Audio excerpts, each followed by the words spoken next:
But then we have to, and then we hear oh, wait a minute, it's an evolutionist saying this came about by undirected, unguided, unintelligent processes. You know, that has to throw a switch in your head, doesn't it? Something doesn't add up there.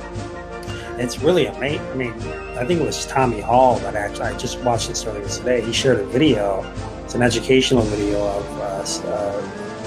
a cell attacking a cancer cell, and different germs, and it was almost like it was thinking. So people don't really get what it is that we're saying. I mean, people hear me talking about the machine. Hear us talking about the machines inside of the cell and the processes inside of the cell, but everything inside of the cell is interconnected.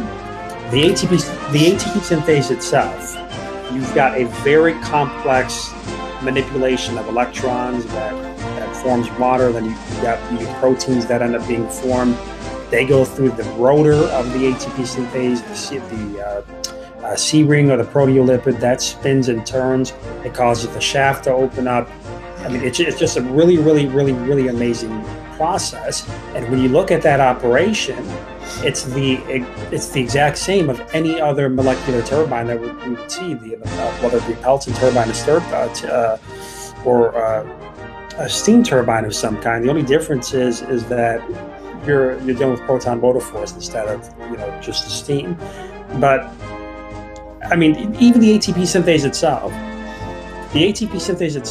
when it produces this adenosine triphosphate, when it adds this additional phosphate to it, people don't understand how complex that is and why it's so important, because ATP synthase or ATP, adenosine triphosphate, is also used for a lot of other extremely complex processes as well. For example, with synapses inside of the brain or with the peripheral nervous system. We just mentioned, I just mentioned a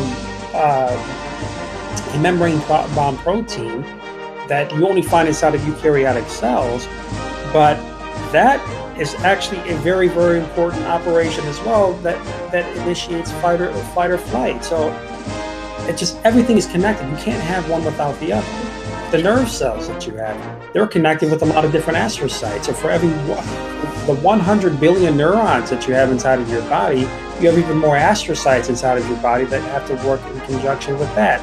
And the list goes on and on and on. You can't really, it's hard to express to people what it is exactly we're talking about because of how complex the system is. You got hundreds